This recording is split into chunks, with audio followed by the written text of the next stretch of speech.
বন্ধু বান্ধৱীসকল, দুপৰীয়া আপোনালোকৰ খোৱা বোৱা হ'লনে নাই? মই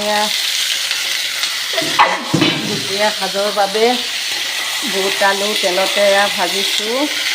তাৰপাছতে ইফালে শ'ল মাছ ফ্ৰাই কৰি আছোঁ, লাওৱে মাছে বিলাহীয়ে, মানে কি লাওৱে বিলাহীয়ে আপোনাৰ বনাম আৰু সেয়া কাটি লৈছোঁ লৈছেনে।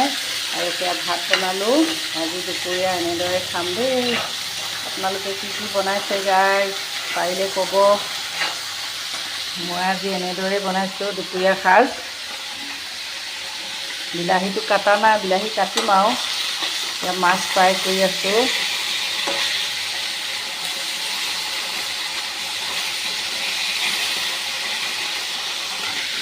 দেখিছেনে গাইজ? কিছুমানে চাগে চাহ দুপৰীয়া আকৌ খাই আছে। মই কিন্তু ভাতেই বনাই আছোঁ। কাৰণ কিয়, ভাত পানী বনাই কৰি আজৰি হৈ পেলাই তাৰপিছতহে মই ভিডিঅ' মানে ৰীল কৰোঁ আৰু। সেইকাৰণে আপোনালোকে মোৰ আকৌ ভিডিঅ'সমূহ নেচায় নহয়। মই এতিয়া আজি এনেকৈ কি বনাইছোঁ আপোনালোকক অকণমান দেখাইছোঁ। পাৰিলে আপোনালোকে আদৰি ল'ব দেই গাইজ।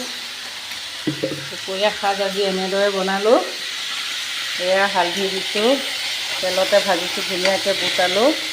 আপোনালোকে এনেকৈ খায়নে বাৰু গাইজ? বনাইনে কেতিয়াবা? মোক সদায় এইবিলাক কিনা চব্জিবিলাক খাই ভাল নালাগে। সেইকাৰণে ৰাতি বুট তিয়াই থ'লোঁ, এতিয়া আলু দি বনাম। ইফালে বিলাহী, লাও, মাছ, শ'ল মাছ বনাইছোঁ। এয়া শ'ল মাছ হয়, জীয়া শ'ল একেবাৰে কালি দুটা আনিছিলোঁ, তাৰে এটা কালি ৰাতি খালোঁ। এতিয়া আনটো কাটি বাছি মই বনাইছোঁ। এতিয়া আজি দুপৰীয়া সাজ এনেদৰে খাম আৰু দেই গাইজ। আজিলৈ আহোঁ, বাই বাই।